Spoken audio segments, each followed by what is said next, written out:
காசி காண்டத்திலுள்ள ஸ்ரீ வைசாக மாச மாஹாத்மியம் 16ஆம் அத்தியாயம். பாஞ்சால மன்னர் சாயுஜ்யத்தை அடைகிறார். ஸ்ருததேவர் கூறினார், அவரது பார்வையில் மகிழ்ச்சியால் மனம் நிரம்பி வழிந்ததால் மன்னர் உடனடியாக எழுந்து தலை குனிந்தார், அதாவது தலை வணங்கினார். தனது உற்சாகமான விழிகளால் பிரபஞ்சத்தின் உள்ளார்ந்த ஆன்மாவான உலகங்களின் உன்னத இறைவனை நீண்ட நேரம் கண்டார். அவர் தனது பாதங்களை சுத்தம் செய்து அந்த நீரை தலையில் வைத்திருந்தார். உண்மையில் அவரது பாதங்களிலிருந்து எழும் நதி பிரம்மதேவர் உள்பட முழு பிரபஞ்சத்தையும் புனிதப்படுத்துகிறது. அவர் ஏராளமான பொருட்கள், மிகவும் விலை உயர்ந்த மற்றும் விலை மதிப்பற்ற ஆடைகள், ஆபரணங்கள் மற்றும் நறுமண பொருள்கள், மாலைகள், தூபங்கள், விளக்குகள் மற்றும் அமிர்தம் போன்ற உணவுப் பொருட்கள் போன்றவற்றால் இறைவனை வணங்கினார். அவர் தனது முழு உடலையும் அவயவங்களையும் செல்வத்தையும் தனது ஆன்மாவையும் இறைவனுக்கு அர்ப்பணித்தார். அவர் பகவான் ஸ்ரீ மகாவிஷ்ணுவை புகழ்ந்து பண்டைய புருஷனும் குணங்கள் இல்லாதவனுமான நாராயணனை ஒரு நொடி கூட இல்லாதவராக, பிரபஞ்சத்தை படைத்தவர்களின் களங்கமற்ற அதிபதியையும் தாமரையில் பிறந்த இறைவனாலும் மற்றவர்களாலும் வணங்கப்பட்ட உயர்ந்தவரையும் வணங்குகிறேன். பிரபஞ்சத்தை படைத்தவர்களின் அதிபதியை வணங்குகிறேன். அவருடைய மாயா யதார்த்தத்தை அறிந்த சிறந்த மனிதர்களை ஏமாற்றிவிட்டாள். இறைவனின் செயல்பாடு உண்மையில் அற்புதமானது. மாயையால் செயல்படுத்தப்பட்ட குணங்களில் முட்டாள்கள் மயங்கி போகிறார்கள். ஆசைகளும் லட்சியமும் இல்லாத ஒரே இறைவன் இந்த காணக்கூடிய பிரபஞ்சத்தை பல்வேறு வடிவங்களில் தானே படைத்து அதை பாதுகாத்து அதை நுகருகிறார். ஆனால் அவர் தீட்டுப்படுவதில்லை. நீங்கள் உங்கள் ஆசைகளை முழுமையாக உணர்ந்தவர். ஆனாலும் தேவர்கள் மகிழ்ச்சியை பெறுவதற்காகவும் அனைத்து அசுரர்களும் துன்பத்தை பெறுவதற்காகவும் தாங்கள் முயற்சி செய்கிறீர்கள். அந்த வகையில் சரியான நேரத்தில் உங்கள் சொந்த மக்களை பாதுகாப்பதற்காக நீங்கள் சத்வ குணத்தை ஏற்றுக்கொள்கிறீர்கள். முரடர்களையும் கயவர்களையும் அடக்குவதற்காக நீங்கள் தமோ குணத்தையும் ராட்சசர்களை கட்டுவதற்காக தாங்கள் ரஜோ குணத்தையும் ஏற்றுக்கொள்கிறீர்கள். பிரபஞ்ச வடிவானவரே, குணங்கள் இல்லாதவரே, அதிர்ஷ்டவசமாக உங்கள் திருப்பாதம் வணங்குபவர்களின் பாவங்களை அளிக்கிறது. நன்கு பயிற்சி செய்யப்பட்ட மற்றும் மிகவும் மேம்பட்ட முதிர்ந்த யோக பயிற்சிகள் மூலம் அது இதயத்தில் வைக்கப்படும் போது அது தீர்த்தங்களின் வசிப்பிடமாகிறது. பக்தியின் மூலம் தனிப்பட்ட ஆன்மாக்களாக தங்கள் உணர்ச்சி இருப்பை நன்கு முதிர்ச்சி அடைந்தவர்கள் உங்கள் பாதங்களை நினைவில் கொள்வதன் மூலம் மட்டுமே முக்தியை அடைந்துள்ளனர். ஆனால் நான் மீண்டும் மீண்டும் வரும் பிறப்புகள், முதுமை மற்றும் பிற துயரங்களுடன் கூடிய உலக இருப்பு என்று அழைக்கப்படும் கொடிய கருப்பு பாம்பின் கயிற்றால் பிணைக்கப்பட்டுள்ளேன். உங்கள் பாதங்களை மறந்துவிட்டதால் நான் ஒரு இனத்திலிருந்து இன்னொரு இனத்திற்கு அலைகிறேன். உண்ணவருந்தக்கூடிய பொருள்களை கண்ட எலியைப் போல என் உலக இன்பங்களுக்காக ஏக்கம் அதிகரிக்கிறது. அதை பிடிக்க அதன் முன் வைக்கப்பட்டுள்ளது. நிச்சயமாக நான் எந்த தானத்தையும் வழங்கவில்லை, உங்கள் கதையை கேட்கவில்லை. நல்ல குணமுள்ள எந்த மரியாதைக்குரிய மனிதர்களுக்கும் நான் ஒருபோதும் சேவை செய்யவில்லை.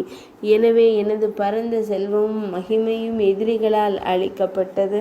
நான் காட்டிற்குள் நுழைந்தேன். எனது மிகப்பெரிய பாவங்களை நினைவு கூர்ந்து என் ஆசான்களை நினைவு கூர்ந்தேன். அவர்கள் நினைவு கூறப்பட்ட போது அவர்கள் என்னை அணுகினர்.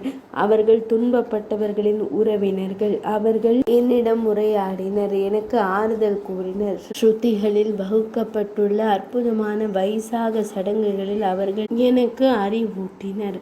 அவை சொர்க்க இன்பங்கள், முக்தி போன்ற வாழ்க்கையின் நோக்கங்களை அடைவதற்கான காரணங்கள். அவற்றால் தூண்டப்பட்டு மங்களத்திற்கு உகந்த வைசாக மாதத்துடன் தொடர்புடைய அனைத்து முடிந்த சடங்குகளையும் நான் செய்தேன். எனவே நான் மிகுந்த அருளை பெற்றுள்ளேன். இந்த சிறந்த செல்வங்கள் அனைத்தும் வந்துள்ளன. நெருப்பு, சூரியன், சந்திரன் மற்றும் நட்சத்திரங்கள், பூமி, நீர், ஆகாயம், காற்று, பேச்சு அல்லது மனம் தங்களை போன்றவை இருப்பதில் நீண்ட காலத்திற்கு பின்னர் அவர்கள் பாவங்களை நீக்குகிறார்கள். கற்றவர்கள் சிறிது காலத்திற்கு மட்டும் சேவை செய்யும் போது மட்டும் பாவங்களை அழிக்கிறார்கள். ஆனால் நீங்கள் இந்த கற்றறிந்த மனிதர்களை பவினர்கள், அதாவது உலக வாழ்வில் மூழ்கியிருக்கும் ஆண்கள் என்று கருதுகிறீர்கள். இருப்பினும் அவர்கள் பெரும்பாலும் தங்கள் ஆசைகளை தவிர்த்து தங்கள் மனதை உங்கள் பாதங்களில் நிலைநிறுத்தி உள்ளனர். அற்புதமான பலதரப்பட்ட செயல்களை கொண்ட சுதந்திரமானவருக்கு வணக்கம். உன்னதமானவர்களை ஆசீர்வதிக்கும் மிக பெரியவருக்கு வணக்கம். உங்கள் மாயையால் மயங்கி அர்த்தமற்ற பொருள்களில் மீது எனது பார்வை ஊன்றப்பட்டுள்ளது. எனவே நான் மனைவி மற்றும் செல்வத்தின் வடிவத்தில் குணங்கள் இடையே அலைகிறேன். உங்கள் தாமரை போன்ற பாதங்கள் மூல காரணமான அவித்யையை அழிப்பவை என்ற உண்மையை பொருட்படுத்தாமல் நான் அவ்வாறு செய்கிறேன். நீங்கள் அனைத்து பாவங்களையும் அகற்றுபவர் மற்றும் அசுத்தங்கள் இல்லாதவர். மகிழ்ச்சிக்காக நான் என் விருப்பத்துடன் என் தன்மை கொண்டவன். பேரிடர்களுக்கு காரணமானவர்கள் மட்டுமே அதிகரித்த தாக்கத்துடனும் அதற்கான விருப்பத்துடனும் உலகியல் நோக்கங்களில் மூழ்கியிருப்பவருக்கு அமைதியான தூக்கமோ அல்லது நல்வாழ்வோ கிடைக்காது. நான் ஒரு அரசராக பிறந்திருந்தாலும் அது அரிதானது. முயற்சி சம்பந்தப்பட்ட வாழ்க்கையின் அனைத்து நோக்கங்களையும் அடைவதற்கு தாங்கள்தான் காரணம் என்றாலும் என் மனம் ஏமாற்றப்பட்டு உலக இன்பங்களில் ஏங்குவதால் நான் உங்களின் தாமரை போன்ற திருப்பாதங்களை வணங்குவதில்லை. நான் என் கடமைகளை உறுதியாகவும் பக்தியுடனும் செய்கிறேன். ஆனால் இன்பங்களுக்கான ஏக்கம் விகிதாச்சாரமாக அதிகரிக்கிறது. நான் மீண்டும் இன்னும் பலமானவனாக மாறுவேன். இன்று நான் ஒருவனாக மாறுவேன். இது போன்ற நூற்றுக்கணக்கான எண்ணங்கள் என் மனதை அலைக்கழிக்கின்றன. அந்த நேரத்தில் பகவானே, தலைவரே, தனிப்பட்ட ஆன்மாவின் மீது உங்கள் கருணை இருக்கட்டும். பிரபஞ்ச வடிவத்தின் பகவானே, உங்கள் சக்தி வரம்பற்றது. தங்கள் கருணையால் உலக இருப்பு என்ற கடல் பசுக்களின் குழம்புகளால் ஆன ஒரு சிறிய குடியாக மாறும் பெரிய மனிதர்களின் சங்கம் இருக்கும். நல்லவர்களுடன் தொடர்பு கொண்டவுடன் ஆண்டவரும் எஜமானருமான தம்மை நோக்கி மனம் சாய்கிறது. பிரம்மதேவர், சூரர்கள், அசுரர்கள் மற்றும் கௌரவமான மற்றும் புனித மனிதர்களின் கூட்டத்தினர் உலக இன்பங்களுக்கான தாக்கத்தையும் ஏக்கத்தையும் நிறுத்தும்போது உம்மை அணுகுவதால் முழு ராஜ்யத்தையும் என் உடைமையிலிருந்து அகற்றுவது எனக்கு ஒரு ஆசீர்வாதமாகிவிட்டது என்று நான் கருதுகிறேன். இனிமேல் நான் அச்சுதனை மட்டுமே ஆர்வத்துடனும் மரியாதையுடனும் நினைவு கூறுவேன். பகவானே, தமது தாமரை போன்ற பாதங்கள் உலக இருப்பை அளிக்கின்றன. அவை ஏழைகளால் பிரார்த்தனை செய்யப்படுவதற்கு தகுதியானவை. அவை மிகுந்த செல்வத்தை அளிக்கின்றன. தமது தாமரை போன்ற பாதங்களை தவிர வேறு எதையும் நான் விரும்பவில்லை. எனவே எப்போதும் விழும், அதாவது நிலையற்றது, உடலுடன் ராஜ்யம், கருவூலம், மகன்கள் போன்றவற்றை எனக்கு எதுவும் தேவையில்லை. நான் அவற்றை விரும்பவும் இல்லை. அது ரஜோகுணத்தின் விளைவாகும். முனிவர்களால் சிந்திக்கவும் போற்றவும் தகுதியான தாமரை போன்ற பாதங்களை நான் தொடர்ந்து வணங்குகிறேன்.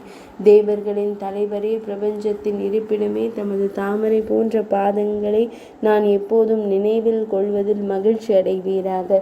என் பகவானே, மனைவி, மகன்கள் மற்றும் செல்வத்தால் குறிக்கப்படும் குழுக்களான இந்த குழிகளின் மீதான எனது பற்றுதல் நீங்கட்டும். என் மனமானது பகவான் ஸ்ரீகிருஷ்ணரின் தாமரை போன்ற திருப்பாதங்களை நோக்கி செல்லட்டும். உங்கள் தெய்வீக கதையை விவரிப்பதில் எனது பேச்சு, உங்கள் வடிவம் மற்றும் உருவத்தை பார்ப்பதில் எனது இந்த கண்கள், உங்கள் கதைகளை கேட்பதில் எனது செவிகள், உங்களுக்கு நைவேத்தியமாக அர்ப்பணிக்கப்பட்டதை நோக்கி எனது நாக்கு, உங்கள் தாமரை போன்ற பாதங்களின் நறுமணத்தை நோக்கி என் மூக்கு, என் கைகள் உங்கள் பக்தர்கள் மீது அடிக்கடி களிம்புகளை பூசுவதிலும் உங்கள் ஆலயத்தில் நிரந்தரமாக துடைப்பதிலும் பிற செயல்களிலும் ஈடுபடும். எனது பாதங்கள் இறைவனின் புனித தலங்களுக்கும் இறைவனின் கதை ஓதப்படும் இடங்களுக்கும் செல்வதில் ஈடுபடட்டும். என் தலை உங்களை தொடர்ந்து வணங்குவதில் ஈடுபடட்டும். என் அன்பு உங்கள் புனித கதையை நோக்கி செல்லட்டும். என் புத்தி உங்களை குறித்த நிலையான சிந்தனையை நோக்கி திரும்பட்டும். என் வசிப்பிடத்திற்கு வரும் முனிவர்களால் உங்கள் கதைகள் பாடப்படுவதால் எனது நாள்கள் விடியட்டும். பகவான் ஸ்ரீ மகாவிஷ்ணுவே, தங்களை குறித்த அத்தியாயங்கள் இல்லாமல் ஒரு கணம் அல்லது பாதி கூட இருக்கலாகாது. நான் பிரம்மதேவரின் பதவிக்காகவும் அல்லது ஒரு பேரரசரின் பதவிக்காகவோ ஏங்குவதில்லை அல்லது வருத்தப்படுவதும் இல்லை. பகவான் ஸ்ரீ மகாவிஷ்ணு எனக்கும் முக்தி வேண்டாம். ஸ்ரீ மற்றும் பிரம்மதேவர் பவ போன்ற சூரர்கள் கூட கேட்கும் உங்கள் பாதங்களின் நிரந்தர சேவையை நான் மனதார விரும்புகிறேன். இவ்வாறு மன்னரால் புகழப்பட்ட போது மகிழ்ச்சியடைந்த தாமரை கண்களை கொண்ட பகவான் ஸ்ரீ மகாவிஷ்ணு மேகத்தின் சத்தம் போன்ற கம்பீரமான குரலில் அந்த மன்னரிடம் பேசினார். ஸ்ரீ பகவான் கூறலானார், என் ஊழியர்களில் நீங்கள் மிகவும் சிறந்தவர் என்பதை நான் அறிவேன். நீங்கள் ஆசைகளிலிருந்தும் பாவங்களிலிருந்தும் விடுபட்டவர். இருப்பினும் தேவர்கள் கூட அடைய முடியாத ஒரு வரத்தை நான் உங்களுக்கு வழங்குவேன்.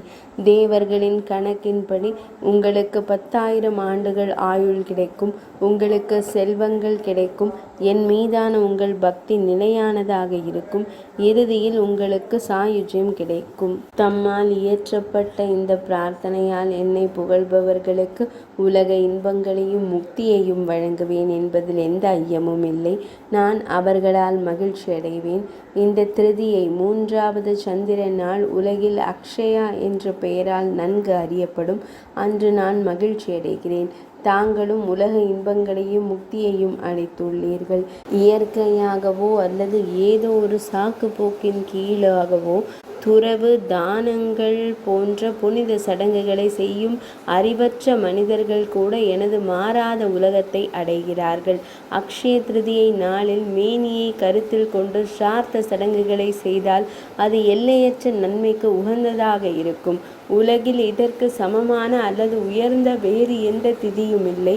இந்த நாளில் மிக குறைவாக செய்தாலும் அது நித்திய நன்மையை பெறும். சிறந்த மன்னரே, ஒருவன் ஒரு பிராமண இல்லத்தரசனுக்கு ஒரு பசுவை கொடுத்தால் எல்லா வகையான செல்வங்களையும் முக்தியையும் பொழியும் உலக இன்பங்கள் அவனுக்கு கிடைக்கும்.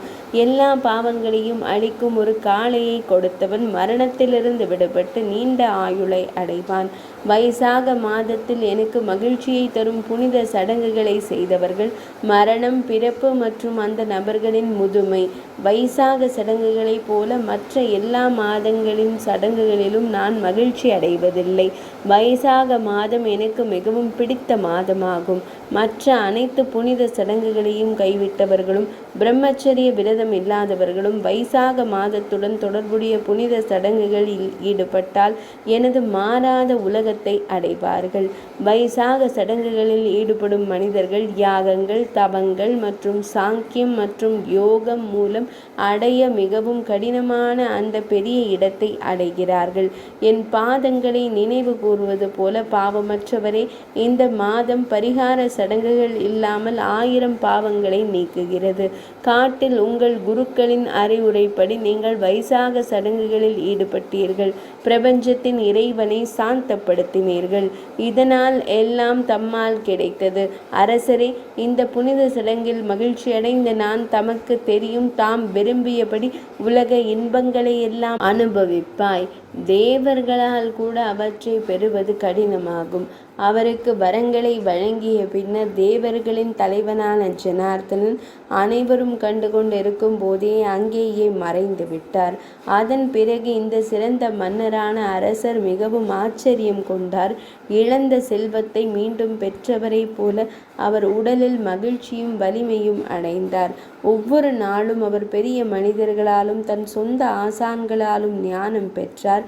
அவர் தன் மனதை தன் மீது நிலை நிறுத்தி அவனையே தனது சிறந்த புகலிடமாக கொண்டு பூமியை ஆண்டான். மனைவி, அமைச்சர்கள், மகன்கள் மற்றும் பிறரை மட்டுமே தொடர்பு கொண்டு வாசுதேவனை விட மன்னன் யாரையும் சிறப்பாக நேசிக்கவில்லை. வைசாக மாதத்திற்காக விதிக்கப்பட்ட அனைத்து புனித சடங்குகளையும் அவன் மீண்டும் மீண்டும் செய்தான். அதன் பலனால் அவன் மகன்கள், பேரன்கள் மற்றும் பிறரால் சூழப்பட்டான். தேவர்களுக்கு கூட எட்டாத தனது அனைத்து ஆசைகளையும் அவர் அனுபவித்தார். இறுதியில் சக்கரத்தை ஏந்தியிருக்கும் பகவானுடன் சாயுஜ்யத்தை அடைந்தார். இந்த பெரிய கதையை கேட்பவர்கள் அல்லது விளக்குபவர்கள் அனைவரும் பாவங்களிலிருந்து விடுபட்டு பின்னர் ஸ்ரீ மகாவிஷ்ணுவின் மிகப்பெரிய உலகத்தை அடைவார்கள். 16ஆம் அத்தியாயம் இனிதே நிறைவடைந்தது.